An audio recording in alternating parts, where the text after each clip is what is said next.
सब प्रेम से बोलो सियापति रामचंद्र महाराज की जय। राम भक्त हनुमान की जय। आज के वीडियो में आप सुनेंगे चैत्र मास महात्म्य के अध्याय 19 की कथा।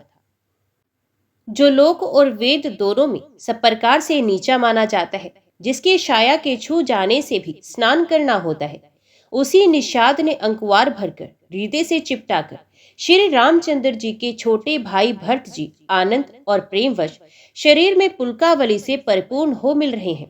जो लोग राम राम कहकर जम्भाई लेते हैं, पापों के समूह उनके सामने नहीं आते। फिर इस गुह को तो स्वयं श्री रामचंद्र जी ने हृदय से लगा लिया और कुल समेत इसे जगत पावन बना दिया। कर्मनाशा नदी का जल गंगा जी में पड़ जाता है, तब कहिए उसे कौन सर पर धारण नहीं करता। जगत जानता है कि उल्टा नाम मरा मरा जपते जपते वाल्मीकि जी भ्रम के समान हो गए। मूर्ख और पामर चांडाल शबर खस यवन कोल और किरात भी राम नाम कहते ही परम पवित्र और त्रिभुवन में विख्यात हो जाते हैं। इसमें कोई आश्चर्य नहीं, युग युगांतर से यही रीति चली आ रही है। श्री रघुनाथ जी ने तो किसको बड़ाई नहीं दी। इस प्रकार देवता राम नाम की महिमा कह रहे हैं और उसे सुन सुनकर अयोध्या के लोग सुख पा रहे हैं। राम सखा निषाद राज से प्रेम के साथ मिलकर भरत जी ने कुशल मंगल और क्षेम पूछी। भरत जी का शील और प्रेम देखकर निषाद उस समय विदेह हो गया। उसके मन में संकोच, प्रेम और आनंद इतना बढ़ गया कि वे खड़ा खड़ा टकटकी लगाए भरत जी को देखता रहा। फिर धीरज धरकर भरत जी के चरणों की वंदना करके प्रेम के साथ हाथ जोड़कर विनती करने लगा, हे प्रभु, कुशल के मूल आपके चरण कमलों के दर्शन कर मैंने तीनों कालों में अपना कुशल जान लिया। अब आपके परम अनुग्रह से करोड़ों कुलों सहित मेरा मंगल अवश्य हो गया। मेरी करतूत और कुल को समझकर और प्रभु श्री रामचंद्र जी की महिमा को मन में देखकर विचार कर कर, अर्थात कहाँ तो मैं नीच जाति और नीच कर्म करने वाला जीव और कहाँ अनंत कोटि ब्रह्मांडों के स्वामी भगवान श्री रामचंद्र जी, पर उन्होंने मुझ जैसे नीच को भी अपनी अहेतु की कृपावश अपना लिया। ये समझकर जो रघुवीर श्री राम जी के चरणों का भजन नहीं करता, वे जगत में विधाता के द्वारा ठगा गया है। मैं कपटी, कायर, कुबुद्धि और कुजाती हूँ। लोक वेद दोनों से सब प्रकार से बाहर हूँ, पर जब से श्री रामचंद्र जी ने मुझे अपनाया है, तभी से मैं विश्व का भूषण हो गया। निषाद राज की प्रीति को देखकर और सुंदर विनय सुनकर फिर भरत जी के छोटे भाई शत्रुघ्न जी उनसे मिले। फिर निषाद ने अपना नाम ले लेकर सुंदर, नम्र और मधुर वाणी से सब रानियों को आदर पूर्वक जोहार की। रानियां उसे लक्ष्मण जी के समान समझकर आशीर्वाद देती हैं कि तुम 100 लाख वर्षों तक सुखपूर्वक जियो। नगर के स्त्री पुरुष निषाद को देखकर ऐसे सुखी हुए मानो लक्ष्मण जी को देख रहे हो। सब कहते हैं कि जीवन का लाभ तो इसी ने पाया है जिसने कल्याण स्वरूप श्री रामचंद्र जी ने भुजाओं में बांधकर गले लगाया है। निषाद अपने भाग्य की बढ़ाई सुनकर मन में परम आनंदित हो सबको अपने साथ लेकर चले। उसने अपने सब सेवकों को इशारे से कह दिया कि स्वामी का रुख पाकर चले, और उन्होंने घरों में, वृक्षों के नीचे, तालाबों पर तथा बगीचों और जंगलों में ठहरने के लिए स्थान बना दिए। भरत जी ने जब ऋग्वेरकुल को देखा, तब उनके सब अंग प्रेम के कारण शिथिल हो गए। उसके कंधे पर हाथ रखे चलते हुए ऐसे शोभा दे रहे हैं मानो वीणे और प्रेम शरीर धारण किए हुए हों। इस प्रकार भरत जी ने सब सेना को साथ में लिए हुए जगत को पवित्र करने वाली गंगा जी के दर्शन किए। श्री राम घाट को जहां श्री राम जी ने स्नान संध्या की थी, प्रणाम किया। उनका मन इतना आनंद मगन हो गया मानो उन्हें स्वयं श्री राम जी मिल गए हों। नगर के नर नारी प्रणाम कर रहे हैं और गंगा जी के ब्रह्म रूप जल को देख देख कर आनंदित हो रहे हैं। गंगा जी में स्नान कर हाथ जोड़कर सब यही वर मांगते हैं कि श्री रामचंद्र जी के चरणों में हमारा प्रेम कम ना हो। भरत जी ने कहा, हे गंगे, आपकी रज सबको सुख देने वाली तथा सेवक के लिए तो कामधेनु ही है। मैं हाथ जोड़कर यही वरदान मांगता हूँ कि श्री सीता राम जी के चरणों में मेरा स्वाभाविक प्रेम हो। इस प्रकार भरत जी स्नान कर और गुरु जी की आज्ञा पाकर तथा यह जानकर कि सब माताएं स्नान कर चुकी हैं, डेरा उठा ले चले। लोगों ने जहां तहां डेरा डाल दिया। भरत जी ने सभी का पता लगाया कि सब लोग आकर आराम से टिक गए हैं या नहीं। फिर देव पूजन करके आज्ञा पाकर दोनों भाई श्री रामचंद्र जी की माता कौशल्या जी के पास गए। चरण दबाकर और कोमल वचन कह कहकर भरत जी ने सब माताओं का सत्कार किया। फिर भाई शत्रुघ्न को माताओं की सेवा सौंपकर अपने निषाद को बुला लिया। सखा निषाद राज के हाथ से हाथ मिलाए भरत जी चले। प्रेम कुछ थोड़ा नहीं है जिससे उनका शरीर शिथिल हो रहा है। भरत जी सखा से पूछते हैं कि मुझे वे स्थान दिखाओ और नेत्र और मन की जलन कुछ ठंडी करो जहां सीता जी, श्री राम जी और लक्ष्मण जी रात को सोए थे।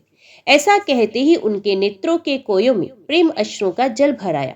भरत जी के वचन सुनकर निषाद को बड़ा विषाद हुआ। वे तुरंत ही वहां उन्हें ले गए जहां पवित्र अशोक के वृक्ष के नीचे श्री राम जी ने विश्राम किया था। भरत जी ने वहां अत्यंत प्रेम से आदर पूर्वक दंडवत प्रणाम किया। कुशों की सुंदर साथरी देखकर उसकी प्रदक्षिणा करके प्रणाम किया। श्री रामचंद्र जी के चरण चिन्हों की रच आंखों में लगाई। उस समय के प्रेम की अधिकता कहते नहीं बनती। भरत जी ने 2-4 स्वर्ण बिंदु देखे तो उनको सीता जी के समान समझकर सिर पर रख लिया। उनके नेत्र प्रेम अश्रु के जल से भरे हैं और हृदय में ग्लानि भरी है। इस सखा से सुंदर वाणी में ये वचन बोले, ये स्वर्ण के कण या तारे भी सीता जी के वीरे से ऐसे श्रीहत शोभाहीन एवं कांतिहीन हो रहे हैं जैसे राम वियोग में अयोध्या के नर नारी विलीन हो रहे हैं। जिन सीता जी के पिता राजा जनक हैं, इस जगत में भोग और योग दोनों ही जिनकी मुट्ठी में है, उन जनक जी को मैं किसकी उपमा दूं? सूर्य कुल के सूर्य राजा दशरथ जी जिनके ससुर हैं, जिनको अमरावती के स्वामी इंद्र भी सिहाते थे, और प्रभु श्री रघुनाथ जी जिनके प्राणनाथ हैं, जो इतने बड़े हैं कि जो कोई भी बड़ा होता है श्री रामचंद्र जी की दी हुई बढ़ाई से ही होता है। उन श्रेष्ठ पतिव्रता स्त्रियों में शिरोमणि सीता जी की साथरी देखकर मेरा हृदय दहल कर फट नहीं जाता। हे शंकर, ये वज्र से भी अधिक कठोर है। मेरे छोटे भाई लक्ष्मण बहुत ही सुंदर और प्यार करने योग्य हैं। ऐसे भाई ना तो किसी के हुए, ना है, ना होने को ही है। जो लक्ष्मण अवध के लोगों के प्यारे, माता पिता के दुलारे और श्री सीता राम जी के प्राण प्यारे हैं, जिनकी कोमल मूर्ति और सुकुमार स्वभाव है, जिनके शरीर में कभी गर्म हवा भी नहीं लगी। वे वन में सब प्रकार की विपत्तियां सह रहे हैं। हाय, इस मेरी छाती ने कठोरता में करोड़ों वज्रों का भी निरादर कर दिया, नहीं तो ये कभी भी फट गई होती। श्री रामचंद्र जी ने जन्म लेकर जगत को प्रकाशित कर दिया। वे रूप, शील, सुख और समस्त गुणों के समुद्र हैं। पूर्वासी, कुटुंबी, गुरु, माता पिता सभी को श्री राम जी का स्वभाव सुख देने वाला है। शत्रु भी श्री राम जी की बढ़ाई करते हैं। बोल चाल, मिलने के ढंग और वीने से वे मन को हर लेते हैं। करोड़ों सरस्वती और अरबों शेष जी भी प्रभु श्री रामचंद्र जी के गुण समूहों की गिनती नहीं कर सकते। जो सुख स्वरूप रघुवंश शिरोमणि श्री रामचंद्र जी मंगल और आनंद के भंडार है, वे पृथ्वी पर कुशा बिछाकर सोते हैं।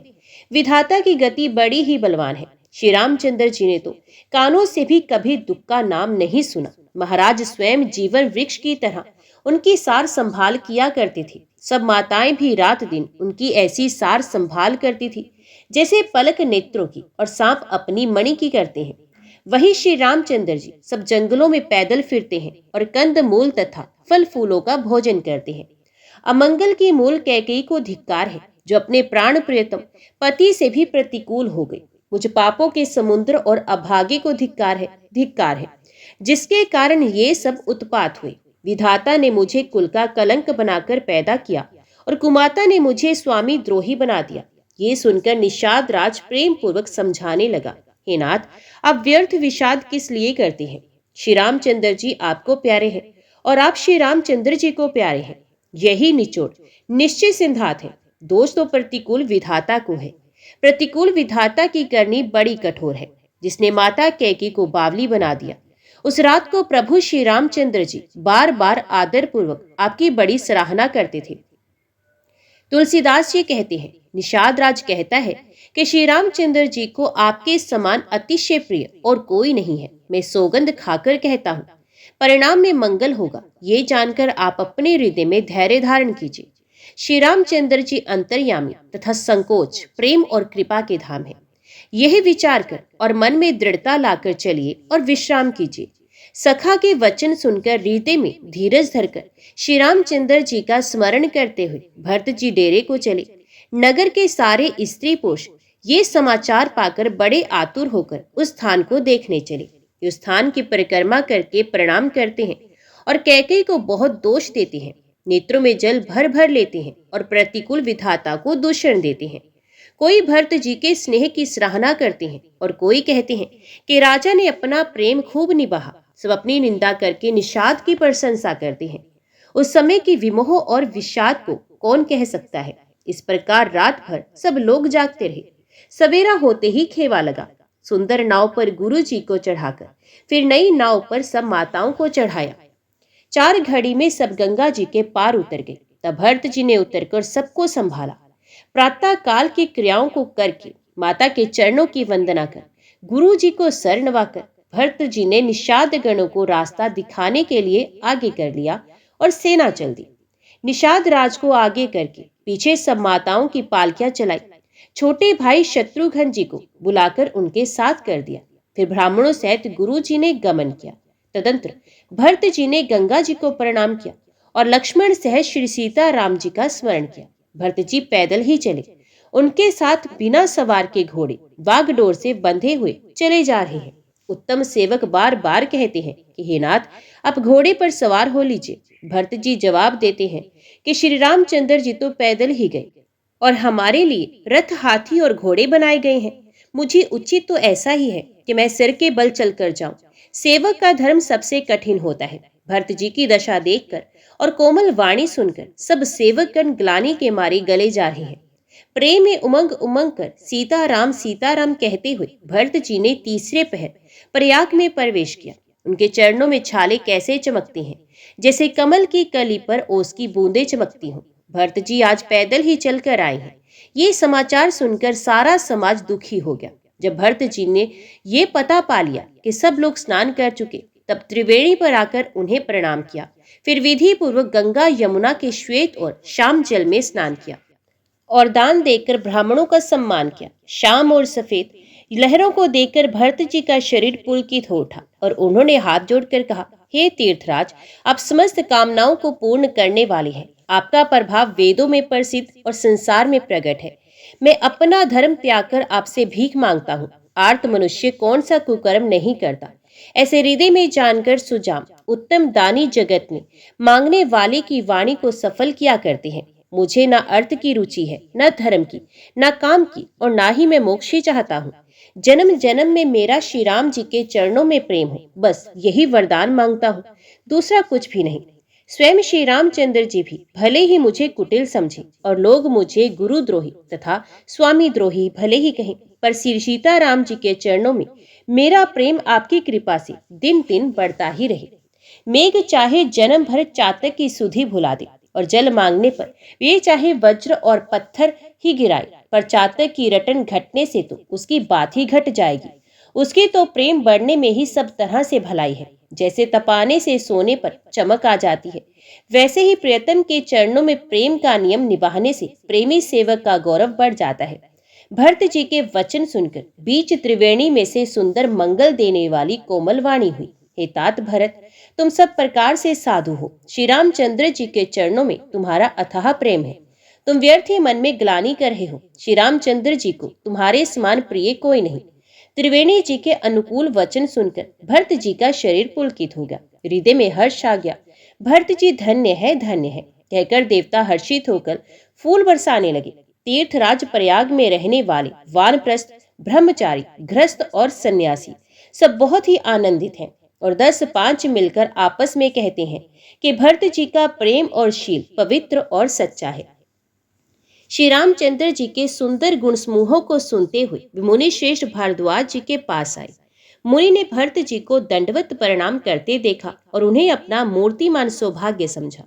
उन्हें दौड़कर भरत जी को उठाकर हृदय से लगा लिया और आशीर्वाद देकर कृतार्थ किया। मुनि ने उन्हें आसन दिया। वे सर नवाकर इस तरह बैठे मानो भागकर संकोच के घर में घुस जाना चाहते हो।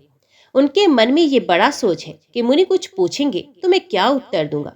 भरत जी के शील और संकोच को देखकर ऋषि बोले, भरत सुनो, हम सब खबर पा चुके हैं। विधाता के कर्तव्य पर कुछ वश नहीं चलता। माता की करतूत को समझकर तुम हृदय में ग्लानि मत करो। हितात, कैकेयी का कोई दोष नहीं, उसकी बुद्धि तो सरस्वती बिगाड़ गई थी। ये कहते भी कोई भला ना कहेगा, क्योंकि लोक और वेद दोनों ही विद्वानों को मान्य है। किंतु हे तात, तुम्हारा निर्मल यश गाकर तो लोक और वेद दोनों बढ़ाई पाएंगे। ये लोक और वेद दोनों को मान्य है, और ये सभी कहते हैं कि पिता जिसको राज्य दे वही पाता है। राजा सत्यव्रती थे, तुमको बुलाकर राज्य देते तो सुख मिलता, धर्म रहता और बड़ाई होती। सारे अनर्थ की जड़ तो श्री रामचंद्र जी का वन गमन है, जिसे सुनकर समस्त संसार को पीड़ा हुई। वह श्री राम का वन गमन भी भावीवश हुआ। बेसमझ रानी तो भावीवश कुचाल करके अंत में पछताई। उसमें भी तुम्हारा कोई तनिक सा भी अपराध कहे तो वे अधम, अज्ञानी और असाधु है। यदि तुम राज्य करते तो भी तुम्हें दोष ना होता। सुनकर श्री रामचंद्र जी को भी संतोष ही होता। हे भरत, अब तो तुमने बहुत ही अच्छा किया। यही मत तुम्हारे लिए उचित था। श्री रामचंद्र जी के चरणों में प्रेम होना ही संसार में समस्त सुंदर मंगलों का मूल है। सो वे तो तुम्हारा धन, जीवन और प्राण ही है। तुम्हारे समान बड़भागी कौन है? हितात, तुम्हारे लिए ये आश्चर्य की बात नहीं, क्योंकि तुम दशरथ जी के पुत्र और श्री रामचंद्र जी के प्यारे भाई हो। हे भरत, सुनो, श्री रामचंद्र जी के मन में तुम्हारे समान प्रेम पात्र दूसरा कोई नहीं। लक्ष्मण जी, श्री राम जी और सीता जी तीनों को सारी रात उस दिन अत्यंत प्रेम के साथ तुम्हारी सराहना करते ही बीती। प्रयागराज में जब वे स्नान कर रहे थे, उस समय मैंने उनका ये मर्म जाना। वे तुम्हारे प्रेम में मग्न हो रहे थे। तुम पर श्री रामचंद्र जी का ऐसा ही स्नेह था जैसा मूर्ख मनुष्य का संसार में सुख में जीवन पर होता है। यह श्री रघुनाथ जी की बहुत बढ़ाई नहीं है, क्योंकि श्री रघुनाथ जी तो शरणागत के कुटुंब भर को पालने वाले हैं। हे भरत, मेरा यही मत है कि तुम तो मानो शरीरधारी श्री राम जी के प्रेम ही हो। हे भरत, तुम्हारे लिए तुम्हारी समझ में ये कलंक है, पर हम सबके लिए तो उपदेश है। श्री राम भक्ति रूपी रस की सिद्धि के लिए ये समय बड़ा शुभ हुआ है। हितात, तुम्हारा यश निर्मल नवीन चंद्रमा है, और श्री रामचंद्र जी के दास कुमुद और चकोर है। वे चंद्रमा तो प्रतिदिन अस्त होता और घटता है, जिससे कुमुद और चकोर को दुख होता है। परंतु ये तुम्हारा यश रूपी चंद्रमा सदा उदय रहेगा, कभी अस्त होगा ही नहीं। जगत रूपी आकाश में ये घटेगा नहीं, वरम दिन दिन दूना होगा। त्रिलोक्य रूपी चकवा इस यश रूपी चंद्रमा पर अत्यंत प्रेम करेगा, और प्रभु श्री रामचंद्र जी का प्रताप रूपी सूर्य इसकी छवि को हरण नहीं करेगा। ये चंद्रमा रात दिन सदा सब किसी को सुख देने वाला होगा। कैकेयी का कुकर्म रूपी राहु इसे ग्रस्त नहीं सकेगा। ये चंद्रमा श्री रामचंद्र जी के सुंदर प्रेम रूपी अमृत से पूर्ण है। ये गुरु के अपमान रूपी दोष से दूषित नहीं। तुमने इस यश रूपी चंद्रमा की सृष्टि करके पृथ्वी पर भी अमृत को सुलभ कर दिया। अब श्री राम जी के भक्त इस अमृत से तृप्त हो ले। राजा भगीरथ गंगा जी को लाए, जिन गंगा जी का स्मरण ही संपूर्ण सुंदर मंगलों की खान है। दशरथ जी के गुण समूहों का तो वर्णन ही नहीं किया जा सकता। अधिक क्या, जिनकी बराबरी का जगत में कोई नहीं, जिनके प्रेम और संकोच के वश में होकर स्वयं सच्चिदानंद भगवान श्री राम आकर प्रकट हुए, जिन्हें श्री महादेव जी अपने हृदय के नेत्रों से कभी अघाकर नहीं देख पाए। परंतु उनसे भी बढ़कर तुमने कीर्ति रूपी अनुपम चंद्रमा को उत्पन्न किया, जिसमें श्री राम प्रेम ही हिरण के चिन्ह के रूप में बसता है। हितात, तुम व्यर्थ ही हृदय में गलानी कर रहे हो। पारस पाकर भी तुम दृढ़ता से डर रहे हो। हे भरत, सुनो, हम झूठ नहीं कहते, हम उदासीन हैं, किसी का पक्ष नहीं करते, तपस्वी हैं, किसी की मुंह देखी नहीं कहते, और वन में रहते हैं, किसी से कुछ प्रयोजन नहीं रखते। सब साधनों का उत्तम फल हमें लक्ष्मण जी, श्री राम जी और सीता जी का दर्शन प्राप्त हुआ। सीता लक्ष्मण सहित श्री राम दर्शन रूप उस महान फल का परम फल ये तुम्हारा दर्शन है। प्रयागराज समेत हमारा बड़ा भाग्य है। हे भरत, तुम धन्य हो, तुमने अपने यश से जगत को जीत लिया है। ऐसा कहकर मुनि प्रेम में मगन हो गए। भरद्वाज मुनि के वचन सुनकर सभासद हर्षित हो गए। साधु साधु कहकर सराहना करते हुए देवताओं ने फूल बरसाए। आकाश में और प्रयागराज में धन्य धन्य की ध्वनि सुन सुनकर भरत जी प्रेम में मगन हो गए। भरत जी का शरीर पुलकित है, हृदय में श्री सीताराम जी हैं और कमल के समान नेत्र प्रेमश्रु के जल से भरे हैं। वे मुनियों की मंडली को प्रणाम करके गदगद वचन बोले। मुनियों का समाज है और फिर तीर्थराज है। यहाँ सच्ची सौगंध खाने से भी भरपूर हानि होती है। इस स्थान में यदि कुछ बनाकर कहा जाए तो इसके समान कोई बड़ा पाप और नीचता ना होगी। मैं सच्चे भाव से कहता हूँ, आप सर्वज्ञ हैं और श्री रघुनाथ जी हृदय के भीतर की जानने वाले हैं। मैं कुछ भी असत्य कहूंगा तो आपसे और उनसे छिपा नहीं रह सकता। मुझे माता कैकेयी की करनी का कुछ भी सोच नहीं और ना मेरे मन में इस बात का दुख है कि जगत मुझे नीच समझेगा, ना यही डर है कि मेरा परलोक बिगड़ जाएगा, और ना पिताजी के मरने का ही मुझे शोक है, क्योंकि उनका सुंदर पुण्य और सुयश विश्व भर में सुशोभित है। उन्होंने श्री राम लक्ष्मण सरीखे पुत्र पाए, फिर उन्होंने श्री रामचंद्र जी के विरह में अपने क्षण भंगुर शरीर को त्याग दिया। ऐसे राजा के लिए सोच करने का कौन प्रसंग है। सोच इसी बात का है कि श्री राम लक्ष्मण जी और सीता जी पैरों में बिना जूती के मुनियों का वेश बनाए वन वन में फिरते हैं। वे वल्कल वस्त्र पहनते हैं, फलों का भोजन करते हैं, पृथ्वी पर कुश और पत्ते बिछाकर सोते हैं और वृक्षों के नीचे निवास करके नित्य सर्दी गर्मी वर्षा और हवा सहते हैं। इसी दुख की जलन से निरंतर मेरी छाती जलती रहती है। मुझे ना दिन में भूख लगती है, ना रात को नींद आती है। मैंने मन ही मन समस्त विश्व को खोज डाला, पर इस कुरोग की औषध कहीं नहीं मिली। माता का कुमत पापों का मूल बढ़ई है। उसने हमारे हित का बसूला बनाया, उसे कलहे रूपी कुकाट का कुयंत्र बनाया और 14 वर्ष की अवधि रूपी कठिन कुमंत्र पढ़कर उस यंत्र को गाड़ दिया। यहाँ माता का कुविचार बढ़ई है, भरत को राज्य वसूला है, राम का वनवास कुयंत्र है और 14 वर्ष की अवधि कुमंत्र है। मेरे लिए उसने ये सारा कुठार बुरा साज रचा और सारे जगत को छिन्न भिन्न करके नष्ट कर दिया। यह कुयोग श्री रामचंद्र जी के लौट आने पर ही मिट सकता है और तभी अयोध्या बच सकती है, दूसरे किसी उपाय से नहीं। भरत जी के वचन सुनकर मुनि ने सुख पाया और सभी ने उनको बहुत प्रकार से बढ़ाई की। मुनि ने कहा, हे तात, अधिक सोच मत करो, श्री रामचंद्र जी के चरणों का दर्शन करते ही सारा दुख मिट जाएगा। इस प्रकार मुनि श्रेष्ठ भरद्वाज जी ने उनका समाधान करके कहा, अब आप लोग हमारे प्रेम प्रिय अतिथि बनिए और कृपा करके कंद मूल फल फूल जो कुछ हम दे स्वीकार कीजिए। मुनि के वचन सुनकर भरत के हृदय में सोच हुआ कि ये बेमौके बड़ा बेढप संकोचा पड़ा। फिर गुरुजनों की वाणी को महत्वपूर्ण आदरणीय समझकर चरणों की वंदना करके हाथ जोड़कर बोले, हे नाथ, आपकी आज्ञा को सर चढ़ाकर उसका पालन करना ये हमारा परम धर्म है। भरत जी के ये वचन मुनि श्रेष्ठ के मन को अच्छे लगे। उन्होंने विश्वास पात्र सेवकों और शिष्यों को पास बुलाया और कहा कि भरत की पहनोई करनी चाहिए, जाकर कंद मूल और फल लाओ। उन्होंने हे नाथ बहुत अच्छा कहकर सर नवाया और तब वे बड़े आनंदित होकर अपने अपने काम को चले गए।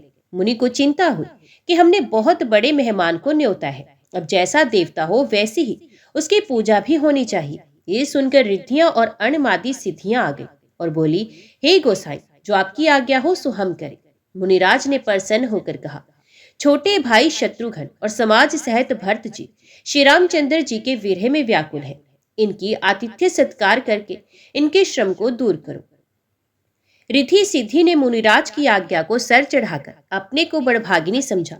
सब सिद्धियां आपस में कहने लगी, श्री रामचंद्र जी के छोटे भाई भरत ऐसे अतिथि हैं जिनकी तुलना में कोई नहीं आ सकता, अतः मुनि के चरणों की वंदना करके आज वही करना चाहिए जिससे सारा राज समाज सुखी हो। ऐसा कहकर उन्होंने बहुत से सुंदर घर बनाए, जिन्हें देखकर विमान भी विलकते हैं। उन घरों में बहुत से भोग और ऐश्वर्य का सामान भरकर रखा गया, जिन्हें देखकर देवता भी ललचा गए।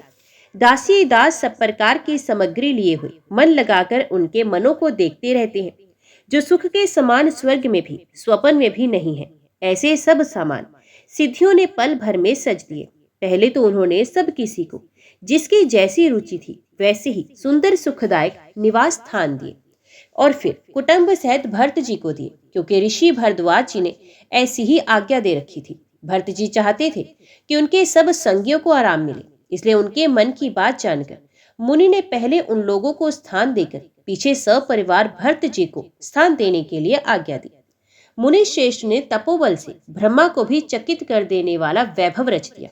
जब भरत जी ने मुनि के प्रभाव को देखा तो उसके सामने उन्हें इंद्र वरुण यम कुबेर आदि सभी लोकपालों के लोग तुच्छ जान पड़े। सुख की सामग्री का वर्णन नहीं हो सकता, जिसे देखकर ज्ञानी लोग भी वैराग्य भूल जाते हैं। आसन तेज सुंदर वस्त्र चंदोवी वन बगीचे भांति भांति के पक्षी और पशु, सुगंधित फूल और अमृत के समान स्वादिष्ट फल, अनेकों प्रकार के तालाब, कुएं, बावली आदि निर्मल जलाशय तथा अमृत के भी अमृत सरीखे पवित्र खान पान के पदार्थ थे, जिन्हें देखकर सब लोग संयमी विरक्त मुनियों की भांति सकुचा रहे हैं।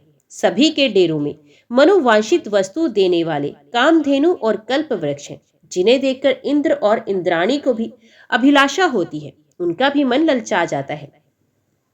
वसंत ऋतु है, शीतल मंद सुगंध, 3 प्रकार की हवा बह रही है। सभी को धर्म अर्थ काम और मोक्ष चारों पदार्थ सुलभ है। माला, चंदन, स्त्री आदि भोगों को देखकर सब लोग हर्ष और विषाद के वश हो रहे हैं।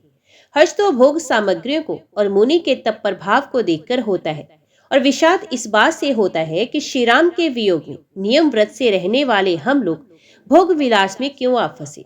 कहीं इनमें आसक्त होकर हमारा मन नियम व्रतों को ना त्याग दे। संपत्ति चकवी है और भरत जी चकवा, और मुनि की आज्ञा खेल है, जिसने उस रात को आश्रम रूपी पिंजड़े में दोनों को बंद कर रखा, और ऐसे ही सवेरा हो गया। जैसे किसी बहेलिये के द्वारा एक पिंजड़े में रखे जाने पर भी चकवा चकवी का रात को संयोग नहीं होता, वैसे ही भरद्वाज जी की आज्ञा से रात भर भोग सामग्रियों के साथ रहने पर भी भरत जी ने मन में भी उसका स्पर्श तक नहीं किया। प्रातःकाल भरत जी ने तीर्थराज में स्नान किया और समाज सहित मुनि को सर नवाकर और ऋषि की आज्ञा तथा आशीर्वाद को सर चढ़ाकर दंडवत करके बहुत विनती की। तदंतर रास्ते की पहचान रखने वाले लोगों के साथ सब लोगों को लिए भरत जी चित्रकूट में चित लगाए चले। भरत जी राम सखा गुह के हाथ में हाथ दिए हुए ऐसे जा रहे हैं मानो साक्षात प्रेम ही शरीर धारण किए हुए हो। ना तो उनके पैरों में जूते हैं, न सर पर छाया। उनका प्रेम नियम व्रत और धर्म निष्कपट है। वे सखा निषाद राज से लक्ष्मण जी, श्री रामचंद्र जी और सीता जी के रास्ते की बातें पूछते हैं, और वे कोमल वाणी से कहता है। श्री रामचंद्र जी के ठहरने की जगह और वृक्षों को देखकर उनके हृदय में प्रेम रोके नहीं रुकता। भरत जी की ये दशा देखकर देवता फूल बरसाने लगे, पृथ्वी कोमल हो गई और मार्ग मंगल का मूल बन गया। बादल छाया किए जा रहे हैं, सुख देने वाली सुंदर हवा बह रही है। भरत जी के जाते समय मार्ग जैसा सुखदायक हुआ, वैसा श्री रामचंद्र जी को भी नहीं हुआ था। रास्ते में असंख्य जड़ चेतन जीव थे। उनमें से जिनको प्रभु श्री रामचंद्र जी ने देखा अथवा जिन्होंने प्रभु श्री रामचंद्र जी को देखा, वे सब उसी समय परम पद के अधिकारी हो गए। परंतु अब भरत जी के दर्शन ने तो उनका जन्म मरण रूपी रोग मिटा ही दिया। श्री राम दर्शन से तो वे परम पद के अधिकारी ही हुए थे, परंतु भरत दर्शन से उन्हें वे परम पद प्राप्त हो गया। भरत जी के लिए ये कोई बड़ी बात नहीं, जिन्हें श्री राम जी स्वयं अपने मन में स्मरण करते रहते हैं। जगत में जो भी मनुष्य एक बार राम कह लेते हैं, वे भी तारने वाले हो जाते हैं। फिर भरत जी तो श्री रामचंद्र जी के प्यारे तथा उनके छोटे भाई ठहरे, तब भला उनके लिए मार्ग सुखदायक कैसे न हो। सिद्ध साधु और श्रेष्ठ मुनि ऐसा कह रहे हैं और भरत जी को देखकर हृदय में हर्ष लाभ करते हैं। भरत जी के इस प्रेम के प्रभाव को देखकर देवराज इंद्र को सोच हो गया कि कहीं इनके प्रेमवश श्री राम जी लौट ना जाए और हमारा बना बनाया काम बिगड़ जाए। संसार भले के लिए भला और बुरे के लिए बुरा है। उसने गुरु बृहस्पति जी से कहा, हे प्रभु, वही उपाय कीजिए जिससे श्री रामचंद्र जी और भरत जी की भेंट ही ना हो। श्री रामचंद्र जी संकोची और प्रेम के वश में है और भरत जी प्रेम के समुद्र। बनी बनाई बात बिगड़ ना जाए, इसलिए कुछ छल ढूंढकर उसका उपाय कीजिए। इंद्र के वचन सुनते ही देवगुरु बृहस्पति जी मुस्कुराए। उन्होंने 1000 नेत्रों वाले इंद्र को ज्ञान रूपी नेत्रों से मूर्ख समझा और कहा, हे देवराज, माया के स्वामी श्री रामचंद्र जी के सेवक के साथ कोई माया करता है तो वे उलटकर अपने ही ऊपर आ पड़ती है। उस समय पिछली बार तो श्री रामचंद्र जी का रुख जानकर कुछ किया था, परंतु इस समय कुचाल करने से हानि ही होगी। हे देवराज, श्री रघुनाथ जी का स्वभाव सुनो। वे अपने प्रति किए हुए अपराध से कभी रुष्ट नहीं होते, पर जो कोई उनके भक्त का अपराध करता है, श्री राम की क्रोध अग्नि में जल जाता है। लोक और वेद दोनों में कथा प्रसिद्ध है। इस महिमा को दुर्वासा जी जानते हैं। सारा जगत श्री राम को जपता है। वे श्री राम जी जिनको जपते हैं, उन भरत जी के समान श्री रामचंद्र जी का प्रेमी कौन होगा। हे देवराज, रघुकुल श्रेष्ठ श्री रामचंद्र जी के भक्त का काम बिगाड़ने की बात मन में भी ना लाइए। ऐसा करने से लोक में अपयश और परलोक में दुख होगा और शोक का समान दिनों दिन बढ़ता ही चला जाएगा। हे देवराज, हमारा उपदेश सुनो। श्री राम जी को अपना सेवक परम प्रिय है। वे अपने सेवक की सेवा से सुख मानते हैं और सेवक के साथ वैर करने से बड़ा भारी वैर मानते हैं। यद्यपि वे सम हैं, उनमें ना राग है ना रोष, और ना वे किसी का पाप पुण्य और गुण दोष ही ग्रहण करते हैं। उन्हें विश्व में कर्म को ही प्रधान कर रखा है। जो जैसा करता है वे वैसा ही फल भोगता है। तथापि वे भक्त और अभक्त के हृदय के अनुसार सम और विषम व्यवहार करते हैं। गुण रहित, निर्लेप, मान रहित और सदा एक रस भगवान श्री राम भक्त के प्रेम वश ही सगुण होते हैं। श्री राम जी सदा अपने भक्तों की रुचि रखते आए हैं। वेद पुराण, साधु और देवता इसके साक्षी हैं। ऐसा हृदय में जानकर कुटिलता छोड़ दो और भरत जी के चरणों में सुंदर प्रीति करो। हे देवराज इंद्र, श्री रामचंद्र जी के भक्त सदा दूसरों के हित में लगे रहते हैं। वे दूसरों के दुख से दुखी और दयालु होते हैं। फिर भरत जी तो भक्तों के शिरोमणि हैं, उनसे बिल्कुल ना डरो। प्रभु श्री रामचंद्र जी सत्य प्रतिज्ञ और देवताओं का हित करने वाले हैं, और भरत जी श्री राम जी की आज्ञा के अनुसार चलने वाले हैं। तुम व्यर्थ ही स्वार्थ के विशेष वश में होकर व्याकुल हो रहे हो। इसमें भरत जी का कोई दोष नहीं, तुम्हारा ही मोह है। देव गुरु बृहस्पति जी की श्रेष्ठ वाणी सुनकर इंद्र के मन में बड़ा आनंद हुआ और उनकी चिंता मिट गई। तब हर्षित होकर देवराज फूल बरसाकर भरत जी के स्वभाव की सराहना करने लगे। इस प्रकार भरत जी मार्ग में चले जा रहे हैं। उनकी प्रेममयी दशा देखकर मुनि और सिद्ध लोग भी सिहाते हैं। भरत जी छवि राम कहकर लंबी सांस लेते हैं, तभी मानो चारों ओर प्रेम उमड़ पड़ता है। उनके प्रेम और दीनता से पूर्ण वचनों को सुनकर वज्र और पत्थर भी पिघल जाते हैं। अयोध्या वासियों का प्रेम कहते नहीं बनता। बीच में मुकाम करके भरत जी यमुना जी के तट पर आए। यमुना जी का जल देखकर उनके नेत्रों में जल भर आया। श्री रघुनाथ जी के श्याम रंग का सुंदर जल देखकर सारे समाज सहित भरत जी प्रेम विवल होकर श्री राम जी के विरह रूपी समुद्र में डूबते डूबते विवेक रूपी जहाज पर चढ़ गए।